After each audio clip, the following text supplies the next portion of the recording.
Génesis capítulo 11, desde el versículo 27 en adelante. Génesis 11, 27. Estas son las generaciones de Taré. Taré engendró a Abram, a Nacor y a Harán. Y Harán engendró a Lot. Es decir, que estamos hablando de la familia de Abram. ¿Cómo se llamaba el padre de Abram? Taré. Y tenía dos hermanos que se llamaban Nacor y Harán. Y un sobrino de su hermano Harán que se llamaba Lot. Muy bien. Y murió Harán, el hermano menor, antes que su padre Taré en la tierra de su nacimiento en Ur de los Caldeos. Y tomaron a Abram y Nacor para sí mujeres. El nombre de la mujer de Abram era Sarai, y el de la mujer de Nacor, Milca, hija de Harán, es decir, que la sobrina, que fue padre de Milca y de Isca. Es decir, que Harán tuvo dos hijas y un varón. Mas Sarai era estéril y no tenía hijo. Y tomó Taré a Abram, su hijo, y a Lot, hijo de Harán, hijo de su hijo, es decir, su nieto, y a Sarai su nuera, mujer de Abram, su hijo, y salió con ellos de Ur de los Caldeos para ir a dónde. Y vinieron hasta Harán y se quedaron allí. Y fueron los días de Taré 205 años y murió Taré ¿dónde? Es decir, que nunca llegó a Canaán, ¿no? Ahora, pero ¿quién fue el que tomó la decisión de salir de Ur de los Caldeos para ir a tierra de Canaán? Taré, según este versículo, fue Taré. Él dice, y tomó a sus hijos y a su nieto y salió para ir a tierra de Canaán. El que tomó la decisión fue Taré, pero dice la Biblia que llegó hasta un lugar que se llama Harán, y ahí se quedó, y se quedó, y se quedó, y se murió ahí. Nunca llegó a Canaán. Dice, pero Jehová había dicho a Abram, vete de tu tierra y de tu parentela, y de la casa de tu padre a la tierra que te mostraré, y haré de ti una nación grande, y te bendeciré, y engrandeceré tu nombre, y serás, ¿qué dice? Bendición. Bendeciré a los que te maldijeren, a los que te bendijeren, y a los que te maldijeren, maldeciré. Wow, qué terrible eso, ¿no? Hay algunos que todavía siguen maldiciendo a Israel. Y serán benditas en ti todas las familias de la tierra. Y se fue Abram como Jehová le dijo, y Lot fue con él. Eso Jehová no le dijo. Y era Abram de edad de 75 años cuando salió de Harán. Tomó pues Abram a Sarai su mujer, y a Lot, hijo de su hermano, y todos sus bienes que habían ganado, y las personas que habían adquirido en Harán, y salieron para ir a tierra de Canaán. Y en este caso sí, a tierra de Canaán llegaron. ¿Cuántos decimos amén a la palabra del Señor? A ver si reconocen el lugar. Esto es el Golfo Pérsico, el Mar Rojo, ahí está Egipto, ahí está el Mar Mediterráneo. Estos dos ríos son el Tigris y el Éufrates. ¿Qué país sería este donde están esos ríos hoy? Irak, ¿no? Es decir, Ur queda en lo que hoy sería Irak. Si Abraham hubiese nacido hoy, sería iraquí. Taré tomó la decisión de salir de Ur para ir acá, a Canaán, donde dice Hebrón, ahí sería Canaán. Fíjense que cuál sería la ruta más directa para ir de Ur a Canaán. Así sería en línea recta. Pero ¿por qué no se podía ir por ahí? ¿Qué es lo que hay ahí en el medio? El desierto de Arabia. Imposible cruzar así en línea recta. Entonces, ¿qué era lo que se hacía en aquel entonces? Se pegaba toda la vuelta, se remontaba el río hasta el norte, y después se bajaba por el costado del mar Mediterráneo, por Siria, había lindos ríos por allí, después está el mar de Galilea, el Jordán. Es decir, todo eso se le llama la media luna fértil de Medio Oriente. Había que ir toda esa vuelta. 3 puntos que nos interesan de la historia, ¿cuáles son? Ur, Canaán y Harán. Mire dónde está Harán. Allá arriba. Harán está prácticamente, o diría perfectamente, en el centro del camino. Es decir, salió de Ur para ir a donde, a Canaán, pero se quedó ¿dónde? En Harán, en la mitad del camino. Y ahí se quedó, ¿y ahí qué le pasó? Se murió de viejo. ¿Eh? Así que, por eso hoy quiero hablar de la mediocridad espiritual, de cómo salir de la mediocridad espiritual. Porque la mediocridad, la misma palabra lo dice, la raíz de la palabra. ¿Cuál es? Medio. El mediocre es el que se queda en el medio, el que nunca hace todo lo que puede hacer. Es el que pudiendo hacer 10, hace 5.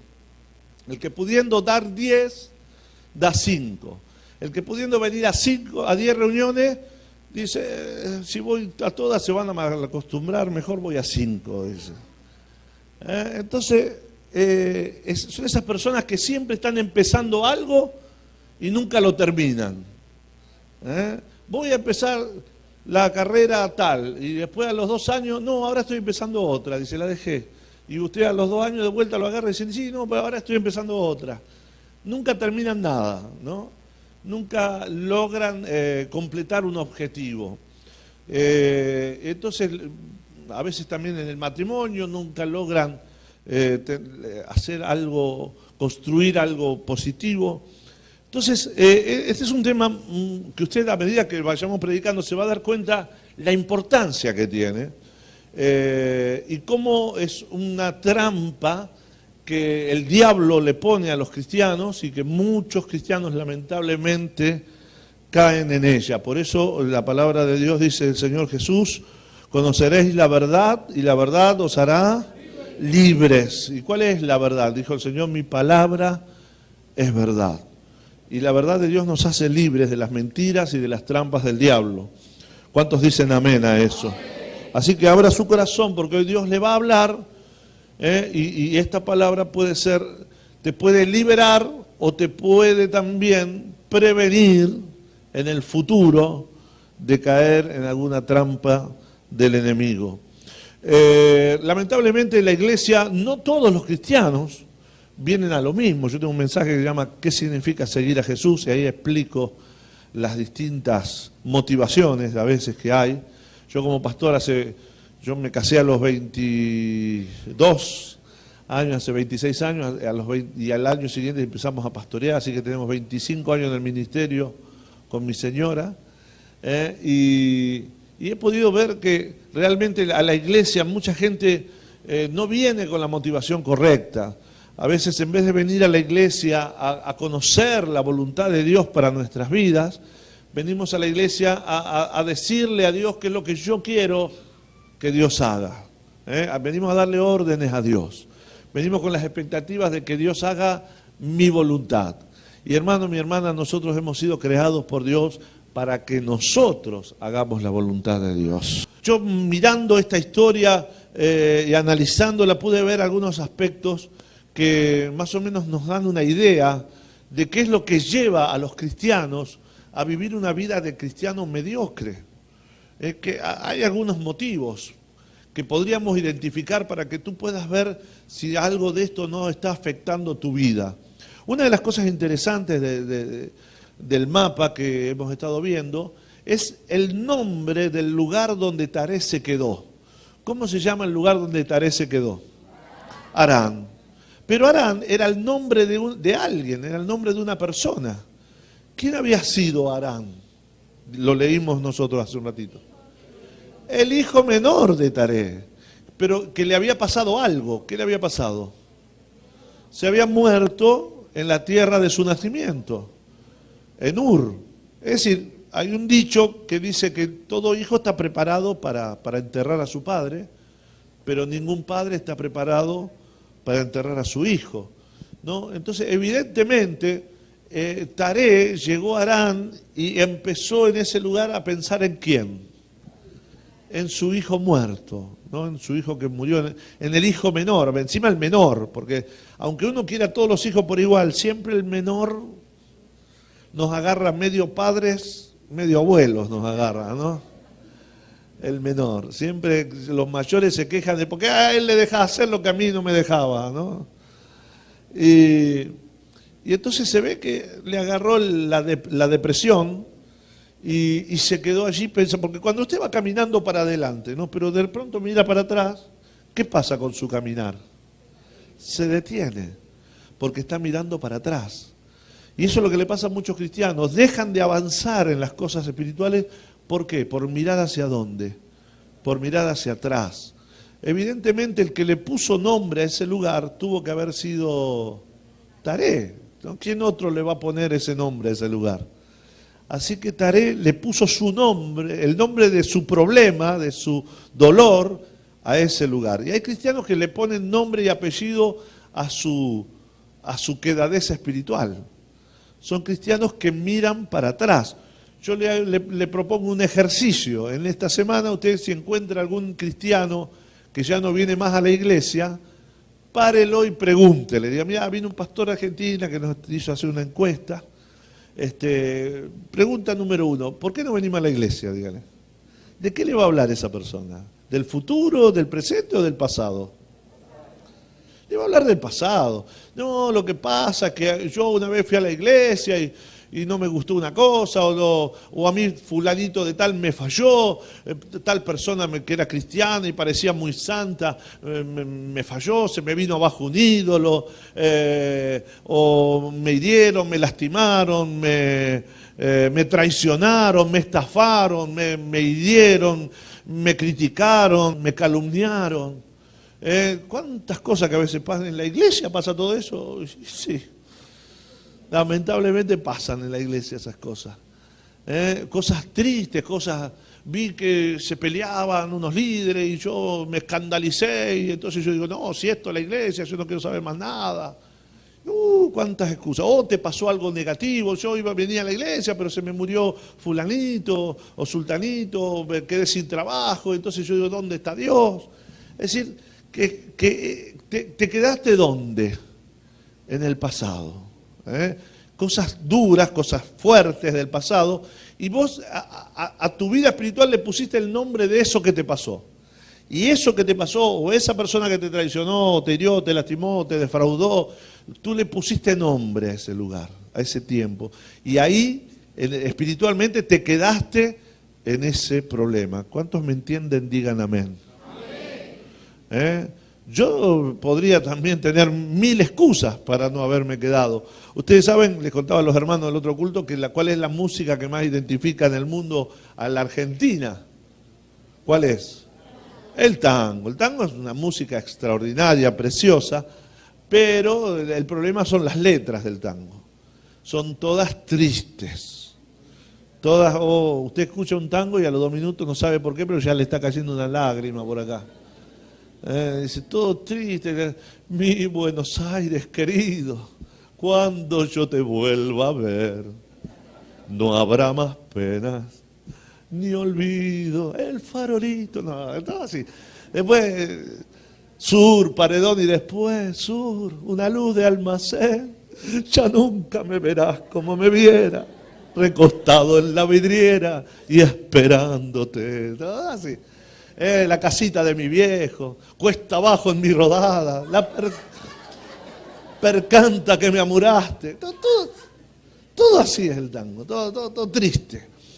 Si yo me pongo a contarles a ustedes la historia de mi vida, yo la viví toda en el Evangelio, ya nomás a los 15 años cuando empecé a predicar ya empezaron a criticarme, ¿no? ¿Cómo tan jovencito lo pones? Ya desde ahí nomás. Me dieron para que tenga.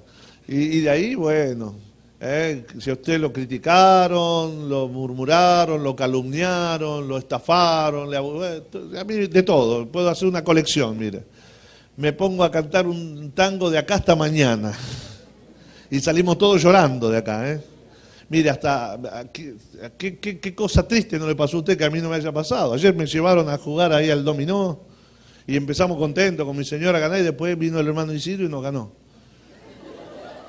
Hasta eso, me arruinó la tarde. Ahora lo veo al hermano y tengo una amargura. Bueno, hasta eso, mire. Pero, hermanos, si yo me hubiese quedado en eso, si yo me hubiese quedado en las cosas terribles que vi en la iglesia, en las cosas terribles que vi en personas que yo las consideraba, ejemplos y que me defraudaron y todas esas cosas que pasaron en mi vida. Si yo me hubiese quedado en eso, hoy en vez de estar predicando la palabra de Dios en Maracaibo, Venezuela, estaría llorando en algún rincón de Buenos Aires y cantando algún tango suavecito, obvio. Pero la palabra del Señor nos dice, el Señor Jesús dijo que el que quiera tomar las manos en el arado no debe ¿qué? No debe mirar atrás. Porque el que mira para atrás no es digno de tomar el arado. ¿Cuántos dicen amén a eso? Y el apóstol Pablo decía, olvidando ciertamente lo que queda atrás, prosigo ¿a dónde? A la meta del supremo llamamiento en Cristo Jesús. ¿Cuántos dan un fuerte aplauso al Señor en esta mañana? Gloria a Dios. Mira adelante. Deja el pasado en el pasado. Déjalo de atrás atrás. Lo que pasó, pasó. No permitas que nada del pasado te impida alcanzar lo que Dios tiene para ti en el futuro, las bendiciones del Señor, la gloria de Dios. Los que conocemos al Señor sabemos que hemos sido llamados para vivir una vida de gloria en gloria y de poder en poder. Gloria a Dios. Vamos para adelante, mirando al Señor Jesús. Él nunca nos va a defraudar. Los hombres te van a defraudar, las personas te van a defraudar, pero el que nunca te va a defraudar es el Señor Jesucristo. Amén, hermano. Él no merece que nosotros lo defraudemos a Él. Él no se lo merece. Él dio su vida por nosotros. Así que no hay excusas. No hay excusas. Ay, que vi con lo que yo vi, lo que viví. No hay excusas. No te creas tu propio harán como una excusa para no alcanzar lo que Dios tiene para tu vida. No existe tal excusa delante de Dios. Entonces, por un lado tenemos los que se quedan en el pasado. Hermano, no, pero yo las cosas que vi, lo que vi. Basta de excusas, dice el Señor. Basta. Nada de eso te va a servir en el cielo, delante del Señor. Y después está la otra, que a veces Harán también significa el lugar de la comodidad, de aquel que se cansó de obedecer a Dios, y entonces dice, ¿para qué voy a seguir hasta Canaán si acá en Harán estoy bien? Estamos bárbaros en Canaán, hay pastito, hay agüita, hay sombrita, las ovejitas están contentas, ¿no es cierto que están contentas?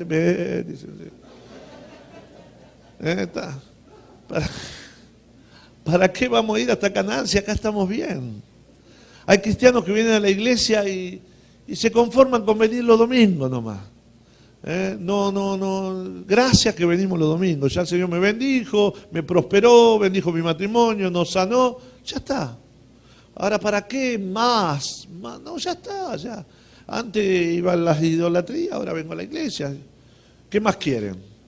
Ya está bien. De vez en cuando doy el diezmo. ¿Qué más quiere el pastor? Estamos bien así, estamos bárbaros. Pero no vas a estudiar seminario, no vas a... No. Estamos bien como estamos. Pero no querés crecer, no, estoy bien como estoy. ¿No entendiste que estoy bien como estoy? Sí, está bueno. Se quedan ahí en la comodidad, ¿no es cierto? Y bueno, y a veces pasa como, yo tengo ahí un mensaje que dice, si quieres levántate, del paralítico del estanque de Betesda, ¿se acuerdan? 38 años paralítico. Y viene el Señor y le pregunta, ¿quieres ser sano? ¿Usted qué hubiese respondido? Sí, pero él no respondió que sí. Respondió con excusas. No, lo que pasa es que hace siempre que yo quiero, entonces nunca nadie me lleva. Pero esa no fue la pregunta. No es la respuesta a la pregunta del Señor. Por eso que Jesús le preguntó, ¿vos querés ser sano? Porque el problema, escúcheme, después de 38 años de vivir, ¿de qué vivía ese hombre? De las limosnas. Si el Señor después de 38 años viene y lo sana, ¿ahora de qué tiene que vivir? Va a tener que trabajar. Y algunos cuando viene el Señor y pregunta, ¿querés ser sano? Dice, ¿me conviene o no me conviene que el Señor me sane? Pues ya hace 40 años que vivo de arriba. Si me sana voy a tener que trabajar. Y hay algunos cristianos que es así, les pasa. ¿Vos querés que Dios te use? Sí, pero ¿qué precio hay que pagar para que Dios me use? ¿Eso significa que tengo que venir más reuniones entre semana? Y sí, lo voy a pensar. La pregunta, Dios dice, ¿querés que yo te use? ¿Querés ver mi gloria en tu vida? Si eso significa que tengo que dejar de ver televisión, que tengo que dejar de mis amigos, que tengo que dejar de ver las telenovelas a la tarde, y no sé, voy a pensarlo. Eso también es Harán, la comodidad. No quiero pagar el precio que significa, ¿qué cosa? Obedecer a Dios. Buscar hacer la voluntad de Dios cuesta, hermanos. Por eso el Señor decía, si alguno viene en pos de mí, niéguese a sí mismo, tome su cruz, tome su cruz cada día y sígame. ¿Y qué significa tomar la cruz todos los días? Que todos los días tengo que ir ¿a dónde? A la muerte. Porque la cruz, ¿qué significa? ¿Símbolo de qué era? De muerte. El que tomaba la cruz era porque iba ¿a dónde? ¿A pasear? No. Iba a la muerte. El problema es que con nuestra carne, que hoy la crucificás y mañana se te aparece de vuelta. Y dice, hola, acá estoy de vuelta, y la tenés que volver a matar todos los días. Ese es el problemita. Por eso el Señor dice, tome su cruz cada día. Cada día tengo que obedecer a Dios, y obedecer a Dios cuesta. Cuesta vencer mi orgullo, cuesta vencer mi comodidad, cuesta vencer muchas cosas. Entonces, por eso son esos hermanos que no quieren esforzarse, no quieren pagar el precio. Son esos hermanos que cuando el pastor dice, bueno, ahora la semana que viene vamos de campaña, hermano. Y vamos de campaña y vamos a repartir tratados casa por casa. ¿Cuántos van a venir? Se siente el grillito por allá. Cri, cri, cri, cri. ¿No? Hermano, bueno, entonces le vamos a poner un micro y vamos a pasar por su casa y lo vamos a llevar en la maquita de oro. No sé qué más sepa que usted. Cuando tendría que ser todo lo contrario. Pero, y cuando los pastores hacen, vamos a hacer campaña, vamos a evangelizar, nunca falta algún hermanito que dice, pastor, ¿cómo vamos a evangelizar? Vamos a gastar plata, esfuerzo. Y la iglesia todavía somos una iglesia nueva, necesitamos consistencia doctrinal, necesitamos seminario, le hace falta a la iglesia, no tanta campaña. Después haremos campaña. Ya le frenó el proyecto al pastor. ¿No es cierto, hermano, que hace falta? Sí, es verdad, hace falta. Bueno, logré que no se haga la campaña. Entonces viene el pastor a los 2 meses y dice, hermano, como hablamos la otra vez, bueno, vamos a traer un seminario a la iglesia. Vamos a traer un maestro, va a venir todos los jueves. Ahora hay que venir los jueves al seminario porque nos hace falta base doctrinal. Entonces, y el mismo hermanito se para y dice, pero pastor, las almas se están perdiendo allá afuera y nosotros acá adentro estudiando la palabra de Dios. ¿Cuál es el problema? ¿El seminario o la campaña? ¿Qué es lo de Es el hermanito que no quiere hacer nada. Yo no quiero ir a campaña porque hay que poner plata, ir hasta allá, golpear las casas de la gente. No, yo quiero estar en mi casa viendo televisión, tranquilito, en mis cholas, en mis chores ahí. Qué cosa. Y el seminario, un día más en la iglesia, otro día más que ir a la iglesia. No, yo me quiero quedar en mi casa. Por eso el cristiano mediocre no es solo peligroso para sí mismo, sino que también es peligroso para la iglesia. Porque si el mediocre dice, bueno, yo no estoy de acuerdo con empujar esta carreta y me bajo de la carreta, y en vez de empujar me aparto, no. El mediocre se queda en la carreta y hace peso muerto. Es decir, hace que más difícil avanzar. Hace contrapeso. En vez de ayudar a que la iglesia avance, la detiene. La detiene porque en vez de que los hermanos ir por almas nuevas, hay que No, hay que ir a visitar al hermanito para que, hermanito, vas a venir el domingo a la iglesia. Y lo voy a pensar. Si alguien me pasa a buscar, por ahí voy. Entonces, en vez de ir a buscar alma nueva, hay que ir a buscar al hermanito de 20 años de evangelio, que si no lo pasan a buscar, no viene. ¿Eso qué es? Eso es peso muerto. Vos después de 20 años evangélicos, vos tendrías que, no solo no venir, que te pase, sino que vos tendrías que ir a buscar un alma nueva para traerla a la iglesia. Amén, hermanos. Amén. Yo le dije que venía brava la cosa. Después no se me ande, ay, que me dolió, que sé yo. Entonces, ese es el tema. ¿Hasta qué punto tú quieres que Dios te bendiga? ¿Hasta qué punto quieres que Dios use tu vida? ¿Hasta qué punto estás dispuesto a dejarte usar por Dios? Entonces, esa es la cuestión. Porque los cristianos que no se dejan usar por Dios, Dios no los bendice, como dijimos antes. Y entonces, no solo, como no quieren arrepentirse y cambiar, entonces van generando dentro de su corazón un espíritu de amargura. ¿Por qué a mí Dios no me bendice y al otro lo bendice? Y porque el otro está pagando el precio y vos no. Pero no lo ven de esa manera. Les agarra el síndrome de Marta. ¿Se acuerdan Marta y María? Que María estaba ¿dónde? A los pies del Señor, escuchándolo. Y Marta estaba haciendo muchas cosas, estaba donde no tenía que estar. Y entonces, ¿qué le pasó a Marta? ¿Se enojó con quién? Con Jesús y con la hermana. Jesús, ¿no te da cuidado ver que mi hermana me deje servir sola? Y encima, como Dios no nos hace caso, porque nos agarró la chiripiorca, le dice, dile que me ayude. Le damos órdenes a Dios. Le decimos a Dios lo que yo quiero que Dios haga. Y rapidito, Señor.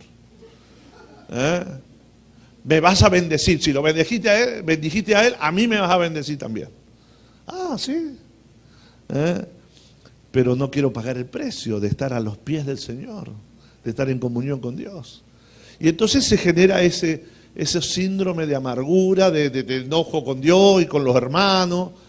Y entonces estos hermanos, con el tiempo, se van volviendo un peligro en la iglesia. Y pasan en vez de ser de bendición, pasan a ser instrumentos del enemigo. ¡Wow! ¿Está en la Biblia esto que estoy diciendo? Sí que está. Hebreos, vamos a buscar Hebreos. Hebreos 12:15. Dice la palabra del Señor. Hermano, miren bien, dice la palabra del Señor. Y cuando la Biblia dice miren bien, miren bien. Dice, miren bien, hermano, no sea que alguno deje de alcanzar la gracia de Dios. Es decir, que te borren de la lista como lo borraron a Taré. Que te borren del libro de la vida. Que dejes de alcanzar la gracia de Dios. ¿Y cómo uno puede dejar de alcanzar la gracia de Dios?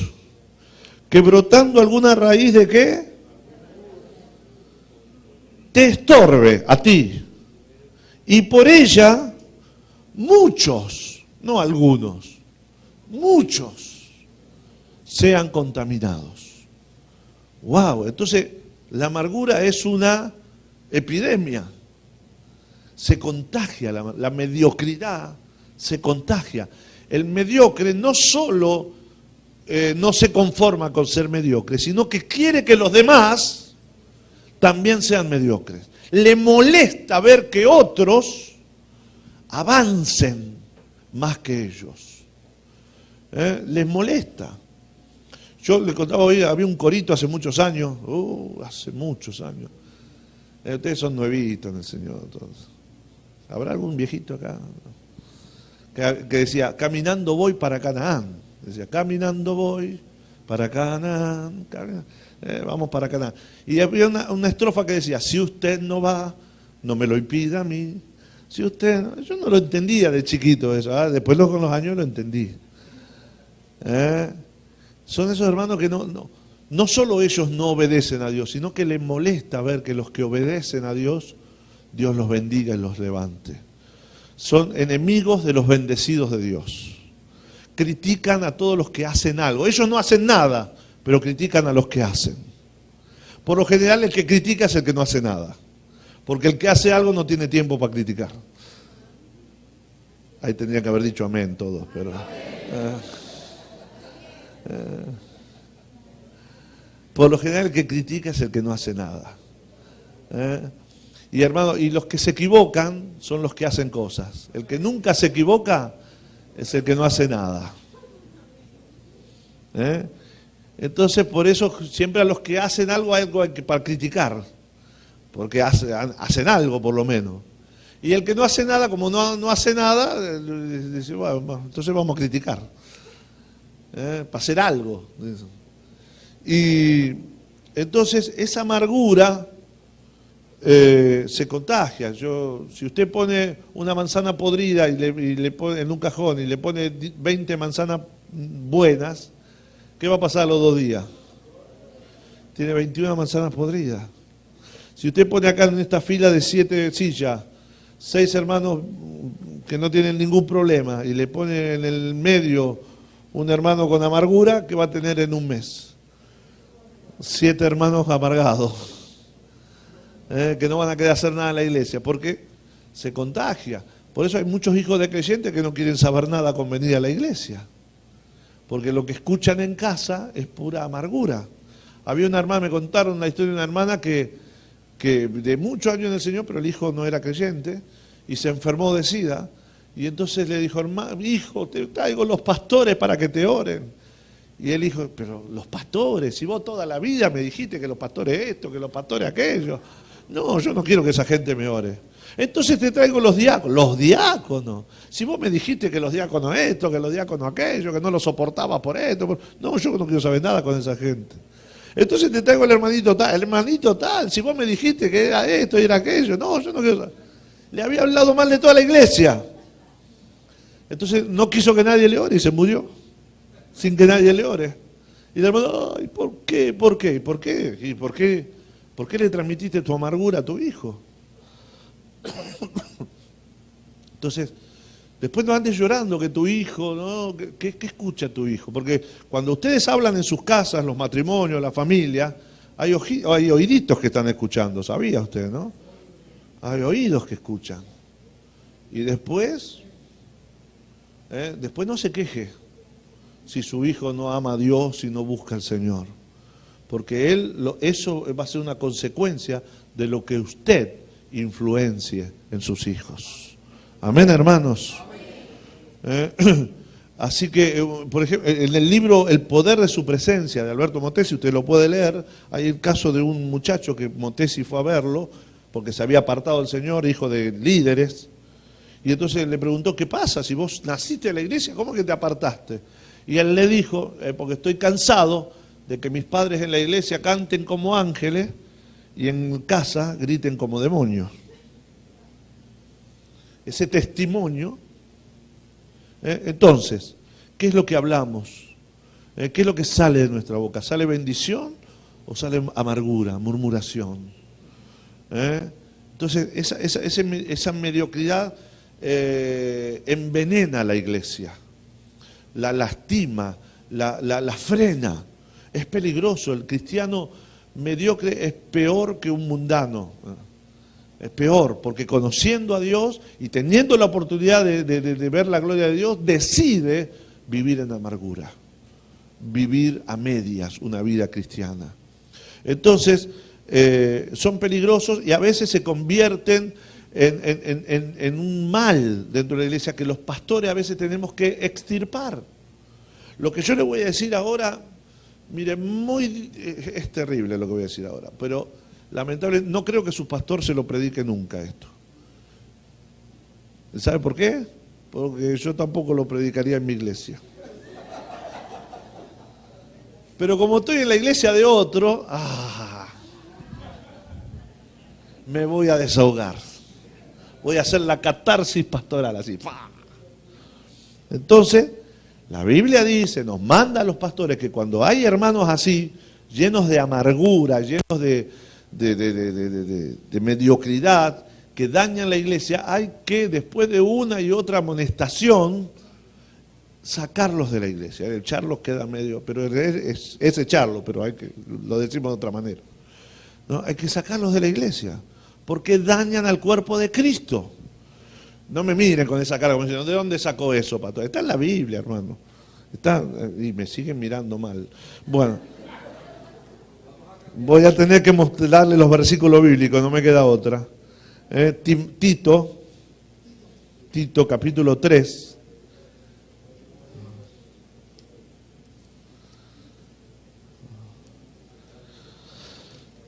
Dice, al hombre o la mujer que cause divisiones, después de una y otra amonestación, deséchalo. Wow. ¿Qué es lo que usted desecha de su casa? Lo que no sirve, pero no solo que no sirve, porque hay cosas que no sirven y usted las guarda en algún cuartito por ahí. Pero ¿qué es lo que usted sí o sí tira? Lo que no sirve y que si usted lo guarda le contamina la casa. Entonces esas cosas que contaminan y que no sirven hay que desecharlas. Bueno, esto es lo que le manda el Señor a los siervos de Dios. Deséchalo porque sabiendo que el tal se ha pervertido y peca y está condenado por su propio juicio, su juicio de amargura. ¿No es cierto? Entonces hay que sacarlo de la iglesia. Y bueno, y como si esto les fuera poco, algunos hermanos que me siguen mirando medio mal, hablan Romanos capítulo 16, versículo 17, y el mismo apóstol Pablo dice, les ruego, hermano, pero ya es una súplica, ya como de rodillas, digo, por favor, hermano, les ruego que se fijen en los que causan divisiones, en los que en vez de venir a ganar alma y sanar al enfermo y buscar la gloria, vienen a hablar mal de uno y del otro y a decirte, no vayas a la iglesia por esto y por aquello. Fíjense, dice, causan divisiones y tropiezos en contra de la doctrina que han aprendido y que se aparten de ellos. Que se aparten, dice, porque tales personas ya no sirven mal, Señor. Si alguna vez lo sirvieron, ya no lo sirven, sino a sus propios vientres y con suaves palabras y lisonjas. ¿Qué son lisonjas? Adulaciones. Engañan a los corazones de los ingenuos. Son esos hermanitos que vienen y te dicen, ay, pero yo no puedo entender cómo alguien tan bueno como vos, tan fiel, tan preparado, ¿cómo no te dan el lugar que te mereces en la iglesia? Yo no entiendo. No puedo entender cómo el pastor no se da cuenta de lo valioso que sos. Tiene razón, la verdad que me parece que este pastor no me ve como... No valora lo que soy. Pero ¿quién le metió ese venenito en el corazón? El otro, el que andan buscando dividir el cuerpo de Cristo. Entonces, hermano, hay que tener, por eso el Señor le dijo a Abraham, llegó un momento en que Dios se dio cuenta que Taré ya decidió quedarse en Harán, ya decidió morirse en ese lugar. Entonces, ¿qué le dice el Señor a Abraham? Vete. Ahora, cuando Dios dice vete, ¿a usted qué le da? Una imagen de que de urgencia, ¿no? Como diciendo, andate ya, vete de tu tierra y de tu parentela y de la casa de tu padre, apartate de ello, porque tu papá se convirtió en un ¿qué? En un mediocre. Y si vos te quedás con él, ¿cómo vas a terminar? Mediocre. La Biblia dice que el que se junta con sabios, sabio será. Y podemos deducir que el que se junta con mediocres, mediocre será. Con quien te junte, dime con quién andas y te diré quién eres. Ese no es proverbio, pero anda parecido. Entonces el Señor le dijo, andate de tu padre, soltalo, déjalo, andate, porque si te quedas un día más vas a terminar con... Pero es mi papá, no importa quién sea. No importa si es tu papito, tu hermanito, tu tíito, tu queridito, tu panita, quien sea. Apartate de él porque Dios te quiere librar de la amargura y de la mediocridad y te quiere bendecir. ¿Cuántos dicen amén, hermano? Y dale un aplauso al Señor Jesús.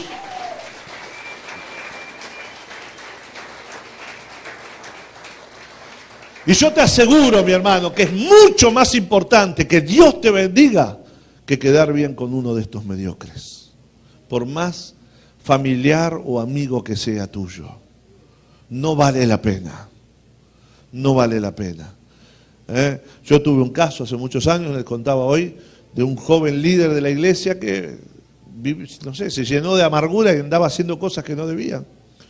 Y entonces yo lo senté y le dije, mirá, le digo, no, ¿cuál es el sentido que estemos juntos? Le digo, si no te sujetás, hablas mal de mí, andás haciendo lo que no debes, andás por las casas, no estás conforme con la iglesia, ¿qué haces acá? Digo, no podemos estar, uno de los dos se tiene que ir, y yo no me puedo ir porque soy el pastor. Así que el que se va a tener que ir sos vos, le digo. Buscate una iglesia que te guste, que sea como vos quieras, que sea un pastor mejor que yo. Buscala, y si queda lejos, no te preocupes, yo te doy para el pasaje, le digo. Y se fue, no le gustó, se fue mal el hombre.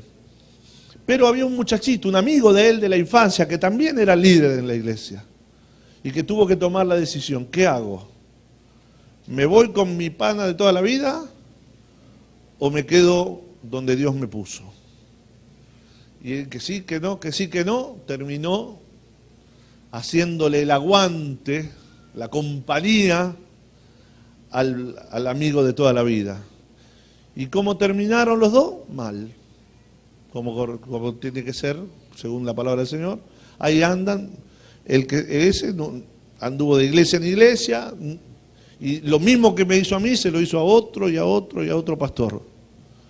Y ahí andan, teniendo tremendo potencial, porque era un muchacho con mucho potencial. Y el otro, por seguir al amigo, terminó igual que el otro. Ahí anda, a veces me lo cruzo, y seguís con aquel pastor. No, ahora estoy con otro pastor. Y en 12 años se recorrieron no sé cuántas iglesias.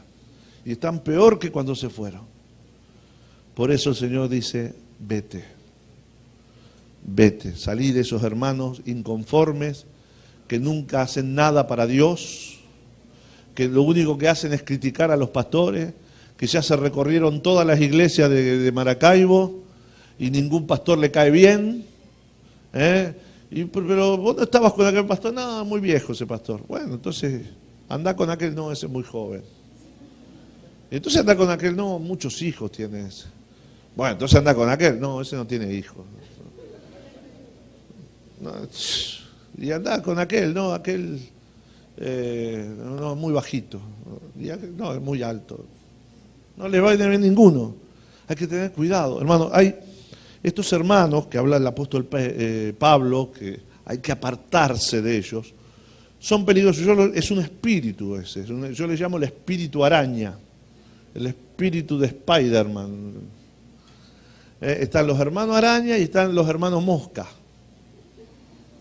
Porque a veces los pastores decimos, como en este caso, el hermanito fulano de tal no va a venir más a la iglesia, así que vamos a entregárselo al Señor, no como Pablo que dijo, entréguenselo a Satanás a uno, pero vamos a ser más espirituales que Pablo y vamos a decir, vamos a entregárselo al Señor.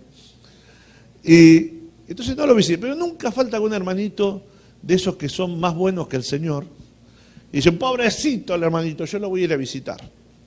Y van a visitar al hermanito que el pastor dijo, no lo visita. Y entonces va como la araña, la telaraña, va y toca el timbre. Y el otro, ¿cómo está en la casa? Esperando como la araña, que caiga la mosquita. Y entonces viene la mosquita y le toca el timbre. Dice, ¿quién es? Dice, soy yo, el hermano Gabriel, que te vengo a visitar. Ah, el hermanito, cambia la voz, ¿no? El hermanito Gabriel. Por fin un hermano con amor que me visita. Vení, pasá, dice, vení, vamos a tomar café y vamos a hablar las cosas del Señor pastor, de la señora pastora, del señor diácono, de todos los señores hablan, ¿no? Y no dejan, como decimos en Argentina, títere con cabeza, ¿no? Y empiezan ahí, sacar. Y pero contame, ¿qué te pasó? ¿Y cómo es posible? Pero no te quiero contar, ¿no? Vos sos nuevito, yo no. Pero decime algo, no. Pero, bueno, te voy a contar.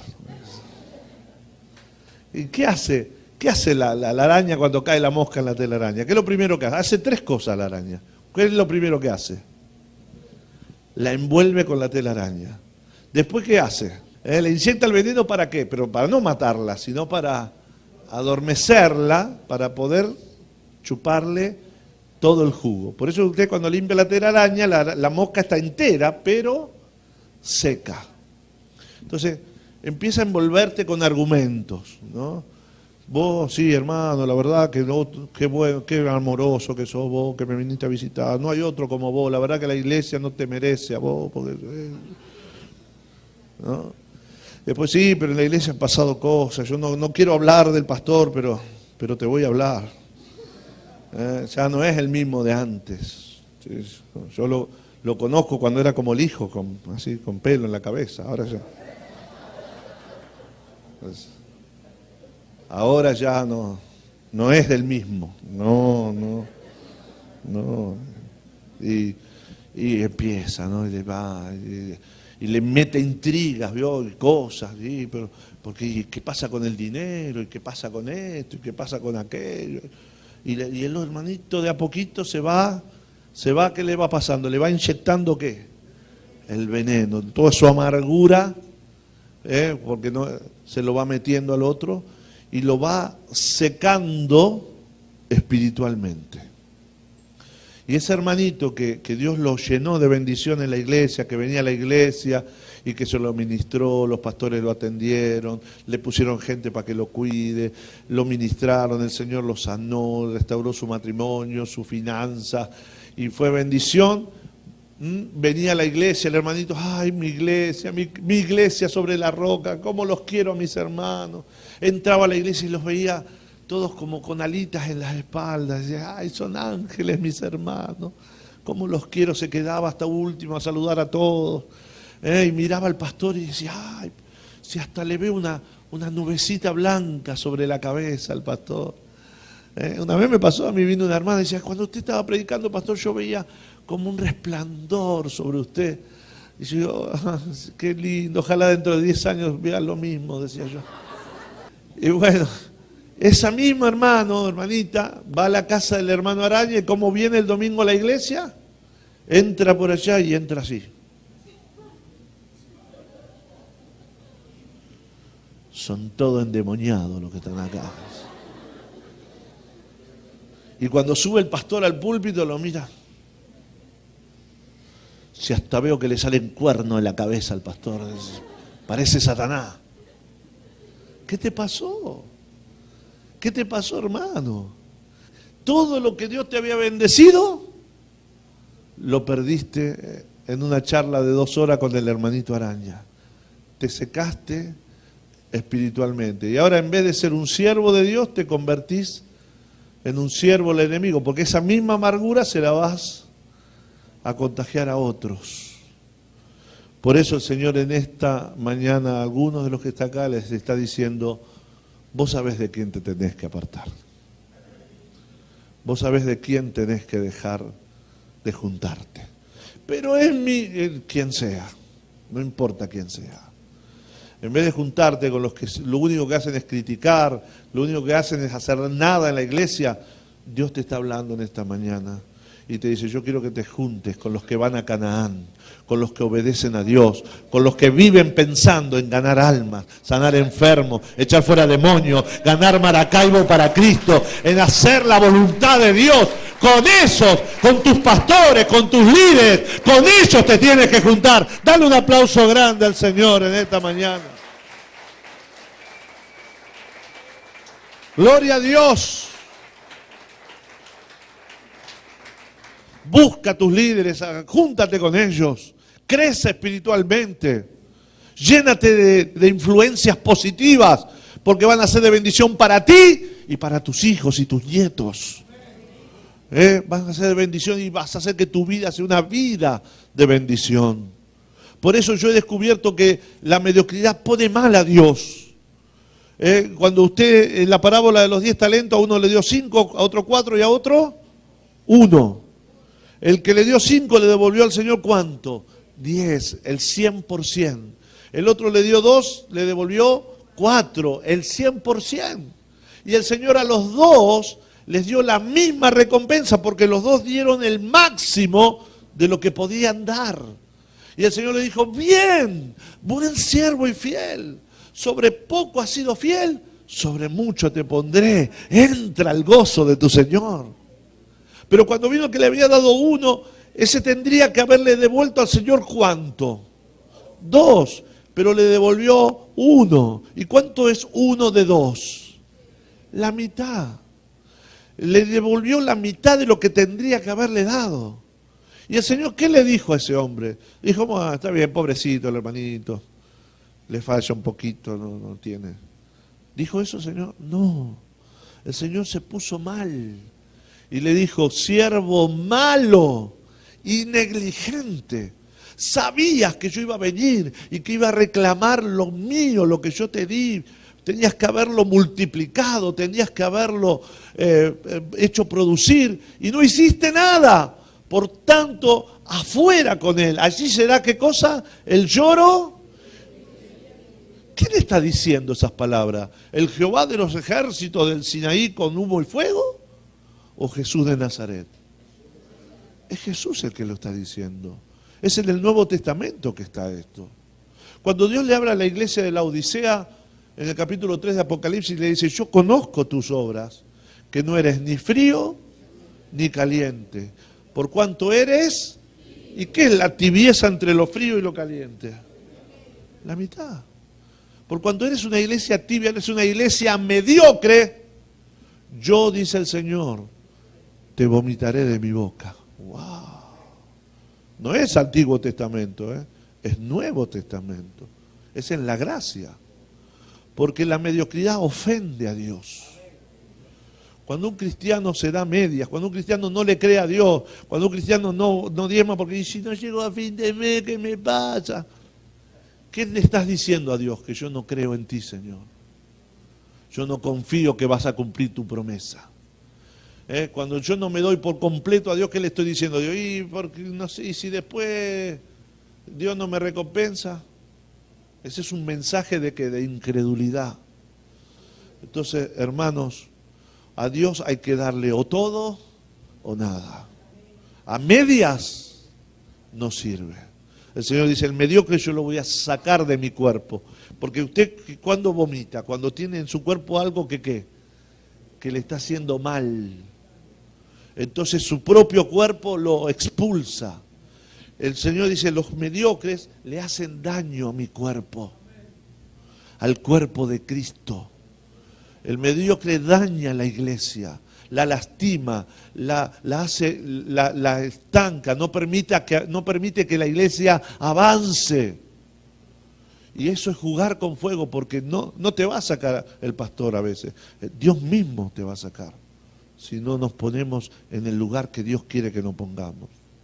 Así que, hermanos, es un mensaje fuerte, yo lo sé, pero Dios prefiere hablarte hoy fuerte aquí y no tener que hablarte en el día del juicio. Y Dios te habla fuerte y hoy, ¿sabe por qué? Porque te ama el Señor. Porque no quiere que llegue aquel día y sea borrado tu nombre de la lista. Dios no quiere eso, por eso hoy te habla. Y te hablo con mucho respeto y te hablo con mucho amor. No he venido aquí a lastimar a nadie. No he venido aquí a juzgar a nadie. He venido a traerte un mensaje de parte del Señor, para que tu vida sea una vida de bendición y para que puedas ser de bendición a la iglesia donde el Señor te puso y para que puedas ser de bendición a ti mismo y a toda tu familia. ¿Cuántos decimos amén? Dale un aplauso al Señor Jesús. Gloria a Dios.